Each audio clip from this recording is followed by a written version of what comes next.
Welcome to the deep dive. Today we are exploring Karl Popper's really influential work, The Open Society and Its Enemies, a book that was forged, in the darkest days of World War II. Yeah. And its core ideas about destiny, about totalitarianism, well, they're surprisingly relevant even now. It was written in exile, published way back over 75 years ago.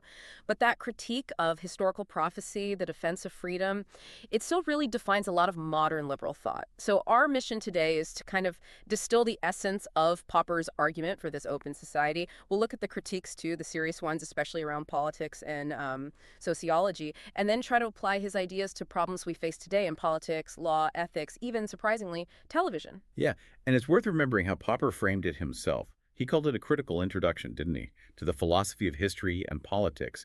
His aim wasn't just, attacking dictatorships directly. It was deeper. He wanted to show how certain bad philosophical habits kept undermining freedom. And he thought we needed to ground our ideas about equality in our shared ability to think critically, to reason. The backstory is pretty wild, too. Popper was in New Zealand, isolated, struggling to get it published. Macmillan in the U.S. apparently turned it down without even reading it. And my favorite bit is that one influential reader rejected it. Why? Because it spoke so disrespectfully of Plato. Huh. Yeah, talk about foundational, going right after Plato. Exactly. So let's unpack that core conflict he sets up, the open versus the closed society. What did Popper see as the key features of the closed society? Plato was his main example, right? Right. The closed society is basically defined by its rigidity, its fear of change. Popper talked about a magical or irrational attitude towards the customs of social life. Things are just done because they've always been done. And Plato, for Popper, was the archetype. Looking backwards, wanting this utopia based on coercion, supposedly for virtue's sake, the key thing is the group always comes first, the collective over the individual. Okay, so the open society is the opposite then, trying to, maximize freedom of choice. Exactly. And democracy isn't just about voting for Popper. It's about the institutions. Can the government be removed without violence? That's the crucial test for an open society. And equality isn't about money, but about our ability to think. Our shared capacity for rational inquiry, yeah. That's the root of equality in his view. And what's really interesting is how he identified the enemies of this open society. It wasn't just Plato or Hegel or Marx, these historical figures. He saw enduring threats: authority, political, social, intellectual authority; community, when it puts the group above individual conscience; and bureaucracy. Basically, the open society resists the whole idea of cognitive authorities, people you just accept as having the truth. That sounds radical, though. Fighting all authority, doesn't that just lead to anarchy? Or maybe just a different kind of authority, like, media influence or something. That's a really good point, and it's a common challenge to Popper. His answer is nuanced. He's not against competence, listening to an expert plumber or a scientist, that's fine. The danger is when you accept their word, or any authority's word, as unquestionable, beyond criticism. Ah, okay. The moment you lose the possibility of testing, of criticism, of change, that's the slippery slope back to the closed society. It's the institutions, the tradition of criticism that's supposed to keep things open. Okay, that makes sense. Let's shift a bit then. Let's talk about his attack on historicism. This was his big critique against people like Hegel and Marx, right? He said they mixed brilliant science with stuff that was just prophecy. Yeah, that's the core of it. Historicism, for Popper, was this idiotic superstition, he called it. This belief that history follows discoverable laws, like physics, and that if you know the laws, you can predict the future course of whole societies. Which sounds pretty appealing, actually. It does, but Popper's counter was simple, almost devastatingly so. The future is not fixed, it is open. He'd say, look, we can't even predict when one specific person is going to die with certainty. So trying to predict the entire future of civilization based on supposed historical laws, that's just a kind of madness. Okay, so if we ditch certainty, if we can't know the future, how did Popper ground objective knowledge? If there's no ultimate proof, what makes something true? All right, this is crucial. He brought in the work of the logician Alfred Tarski. Popper accepted Tarski's idea of objective truth. Basically, truth means correspondence to the facts. If I say the cat is on the mat, it's true if the cat is actually on the mat. Simple enough. Okay. But here's the kicker Tarski helped show. While we can define truth like that, there's no general criterion for it, meaning you can never absolutely prove a statement or a theory is true beyond any doubt forever. There's no final verification method. No final justification. Exactly. No ultimate justification. Yeah. That idea runs through everything you wrote. Think of that old story. It's turtles all the way down. What holds up the world? Turtles. What holds up the turtles? More turtles. Right. Infinite regress. You can't have an infinite regress of justification. That's why we can't ultimately prove scientific theories. And it's the same for political authority. We can't philosophically justify the state's legitimacy. Absolutely. So democracy isn't sold as perfect or justified. It's just humbly put forward as the best of a bad lot. What? Because it allows us to get rid of bad rulers and bad policies without bloodshed. It allows for error elimination. So the link is, because we can't be certain, we must rely on criticism. Precisely. That inability to find ultimate proof leads directly to the need for constant criticism. And how do we make that work? If systems can't be perfect, how do we get stability or objectivity? Science is his model here. Scientific objectivity doesn't come from scientists being perfect angels, right? Right. They have biases, egos. Of course. Objectivity comes from the public character of science, the institutions, peer review, replication, open debate, the whole tradition of critical discussion built into how science works. It's a never-ending process of problem solving.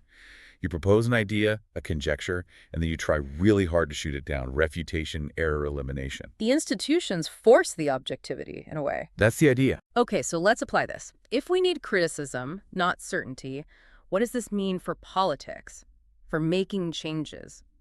Popper hated those grand blueprints for society, utopian plans. He saw them as historicist, dangerous. So what's the alternative if you want to manage change? The alternative is what he called piecemeal social engineering. It sounds a bit dry, but it's very practical. It follows kind of formula. P1, that's your initial problem. Okay. Then TS, you try a trial solution, a specific policy aimed at that problem. Then, crucially, EE, error elimination. You rigorously check, did it work? What went wrong? What were the unintended consequences? Then that leads to? P2, the new problem situation, because solutions often create new problems. Then you repeat the cycle. The key is starting small, targeting specific, identifiable problems. Always identify the problem first. And is there a guiding principle? If you're not aiming for utopia, what are you aiming for? The guiding idea is based on negative utilitarianism. It's simple. Minimize avoidable suffering. Not maximizing happiness, but minimizing harm. Exactly. Instead of that vague, maximal goal, the greatest good for the greatest number, which could justify awful things, focus on eliminating tangible, specific harms that people are actually experiencing. But this approach wasn't universally loved. John Hall, a sociologist, had a pretty significant critique, didn't he? He felt Popper missed something important about why democracies actually fail. What was Hall's argument? Yeah, Hall pointed out what he called a sociological deficit in Popper's work. He argued Popper relied too much on sort of internal factors, psychological or intellectual failures. Popper talked about a perennial revolt against freedom, people finding freedom burdensome, or the betrayal of the intellectuals who promoted closed ideas. Hall called this psychologism and idealism. So focusing too much on ideas and motivations. Right. Hall said, look, that's often backwards. It wasn't just bad ideas that caused democratic collapse in, say, the 1930s. It was huge material social forces. Yeah. Things like, catastrophic wars, economic depressions, mass unemployment, or the deliberate exclusion of large groups from political life.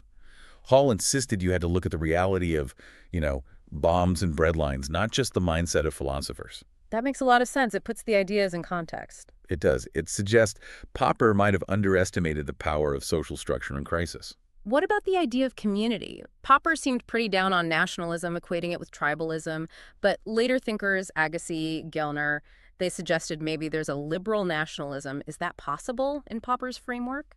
That's a tricky one. Popper saw nationalism mostly as a return to the closed tribal mindset, us versus them. Collectivism. The danger isn't necessarily having a shared identity or culture. It's when that community becomes the basis for political power that overrides individual rights and freedoms. Right. There's a good, more recent example from post-communist Poland discussed by Fliss. The Catholic hierarchy there tried to push the state towards becoming essentially a closed confessional state. And they justified it by appealing to the majority. 95% of Poles were baptized Catholic, a kind of quasi-democratic legitimation. Even if people didn't want the church involved in politics. Exactly. Most polls actually opposed deep church involvement in politics. But the appeal to this powerful, singular community identity threatened to override individual choice and create an illiberal system. That's the danger Popper warned about. So the community feeling itself isn't the enemy, but its use as a political tool to close off debate or rights. Precisely. Okay, let's turn to ethics then. For the individual living in this open society, if we reject those totalitarian ethics where the ends justify the means, what ethical standard should guide us? Cedar Pretty Long drew this out nicely. Popper's ethics combine moral egalitarianism, everyone counts equally, with that negative utilitarianism we mentioned, minimizing harm. And this combination leads quite naturally to the negative golden rule. Which is? Not do unto others as you would have them do unto you, but do not do to others what you would not want them to do to you. Ah, the avoidance version. Exactly. It's a Yikes. minimal procedural standard. It doesn't tell you what good to pursue, but it sets a baseline for avoiding harm. And importantly, it's compatible with individual critical thinking. You have to reflect on what harms you'd want to avoid yourself. It doesn't require some grand consensus on the good. That's very Popperian. Minimal, rational, focused on avoiding the worst. Okay, finally. Popper wrote the book decades ago, but he lived a long life. Did he identify any newer dangers towards the end, something relevant now? He did. Late in life, he became quite concerned about television. Television. Interesting. Why? He saw TV as incredibly powerful because it forms a huge part of a child's environment, almost like the natural world. He argued that children adjust to it, and it shapes their basic expectations, their inborn knowledge based on the world it presents, often a distorted or violent one. Wow. Shaping inborn knowledge through media. Yeah. And this raised for him a critical question about control, because TV had this, as he saw it, unlimited political power. He worried about its influence on violence, yes, but also just on the general level of civilization, on critical thinking itself. That feels incredibly prescient, doesn't it? Thinking about the digital environment we're all circled in now. Absolutely. If he was worried about TV's influence on a child's fundamental expectations, well, you can imagine what he might say about today's media landscape. So, wrapping up this deep dive on the open society and its enemies, what's the main thing you think we should take away? I think the core message is that the struggle is ongoing. The tension between the open and closed society isn't something that gets resolved historically. It's always present. Knowledge isn't fixed, institutions aren't perfect, so they need constant monitoring, constant testing. We have to actively look for the errors.